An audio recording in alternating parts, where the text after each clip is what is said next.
L'échelle de Kardashev, une mesure de la puissance cosmique des civilisations. Qu'est-ce que l'échelle de Kardashev?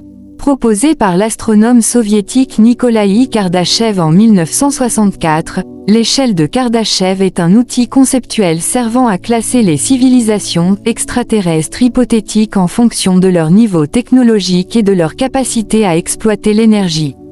Cette échelle se base sur la quantité d'énergie qu'une civilisation est capable de maîtriser.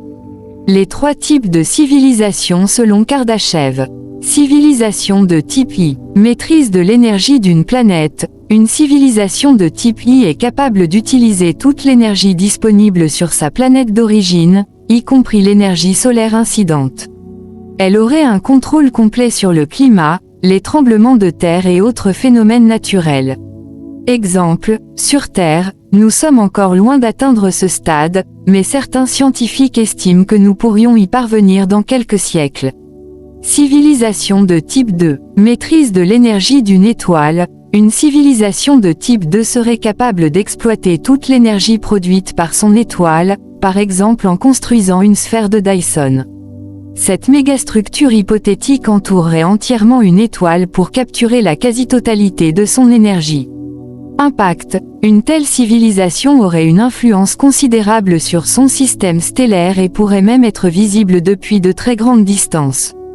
Civilisation de type 3, maîtrise de l'énergie d'une galaxie. Une civilisation de type 3 aurait maîtrisé l'énergie d'une galaxie entière. Elle pourrait coloniser de multiples systèmes stellaires et exploiter les ressources d'une grande partie de sa galaxie. Conséquence, une telle civilisation serait pratiquement indétectable pour nous, étant donné les vastes distances cosmiques. Les limites de l'échelle de Kardashev. Vision centrée sur l'énergie. L'échelle se concentre principalement sur la consommation énergétique, négligeant d'autres aspects potentiellement importants d'une civilisation avancée, comme sa compréhension de la physique fondamentale ou sa capacité à manipuler la matière à l'échelle atomique. Nature hypothétique, il n'existe aucune preuve observationnelle de l'existence de civilisations extraterrestres, et encore moins de celles appartenant au type 2 ou 3. L'échelle de Kardashev reste donc un outil de réflexion et de spéculation. Extension et critique. Échelle de Carl Sagan. Carl Sagan a proposé une version plus graduelle de l'échelle de Kardashev, en introduisant des valeurs fractionnaires pour représenter des civilisations intermédiaires. Échelle de Michio Kaku. Michio Kaku a suggéré une évolution de l'échelle, en mettant l'accent sur l'économie du savoir plutôt que sur la seule consommation énergétique.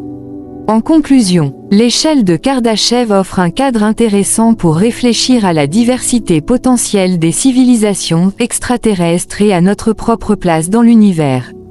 Bien qu'elle présente certaines limitations, elle reste un outil précieux pour stimuler la recherche et l'imagination des scientifiques et des auteurs de science-fiction.